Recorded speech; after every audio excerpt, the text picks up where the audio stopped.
Olympic தடங்கள். ஒலிம்பிக்கில் India இதுவரை 10 தங்கம், 9 வெள்ளி, 19 வெண்கலம் என மொத்தம் 38 பதக்கங்களை வென்றுள்ளது. அதில் ஹாக்கியில் மட்டும் 8 பதக்கங்களை தன்வசப்படுத்தி இருக்கிறது. ஒலிம்பிக் தடங்கள்.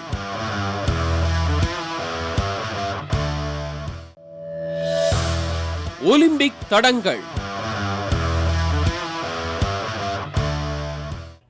தேசிய விளையாட்டான ஹாக்கியில் 1980ஆம் ஆண்டுக்கு பின்னர் ஒரு முறை கூட ஒலிம்பிக்கில் பதக்கம் வெல்லாமல் ஏமாற்றம் அளித்து வந்த இந்திய அணி 2020 டோக்கியோ ஒலிம்பிக்கில் வெண்கலம் வென்று அந்த குறையை போக்கியது. ஒலிம்பிக் தடங்கள்.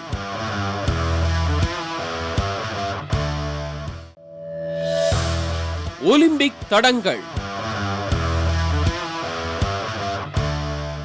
சோவியத் யூனியனில் இருந்து பிரிந்த பெலாரஸ் 1992 பார்சிலோனா ஒலிம்பிக்கில் பதக்கம் வென்ற தங்கள் நாட்டு வீரர்களுக்கு எந்த அங்கீகாரமும் வழங்காதது மட்டுமின்றி வீரர்களுக்கு பிறர் வழங்கிய பரிசுத் தொகைக்கு 30% வரியும் விதித்தது சர்ச்சையானது.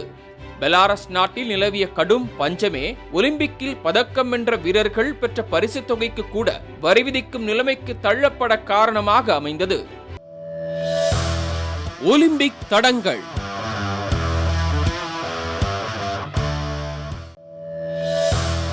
ஒலிம்பிக் தடங்கள்.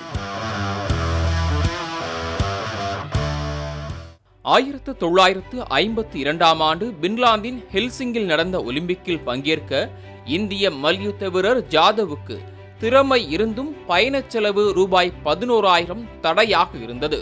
நம்பிய அனைவரும் கைவிட இறுதியாக தான் பயின்ற கல்லூரி பேராசிரியர் தன் வீட்டினை அடமானம் வைத்தும் பயிற்சியாளர் உட்பட கிராம மக்கள் அனைவரும் சேர்ந்து உதவி செய்ததன் பலனாக சுதந்திர இந்தியாவின் முதல் தனிநபர் பதக்கத்தை வென்றார் KD ஜாதவ்.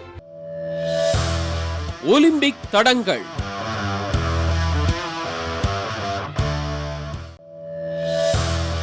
ஒலிம்பிக் தடங்கள். 1896ஆம் ஆண்டு ஏதென்ஸ் ஒலிம்பிக்கில் 10 வயதில் போட்டியிட்டு வெண்கல பதக்கம் வென்ற கிரேக்க ஜிம்னாஸ்டிக் வீரர் டிமிட்ரியோஸ் தான் இதுவரை குறைந்த வயதில் ஒலிம்பிக்கில் பதக்கம் வென்றவர் என்ற சாதனைக்கு சொந்தக்காரராக திகழ்கிறார். ஒலிம்பிக் தடங்கள்.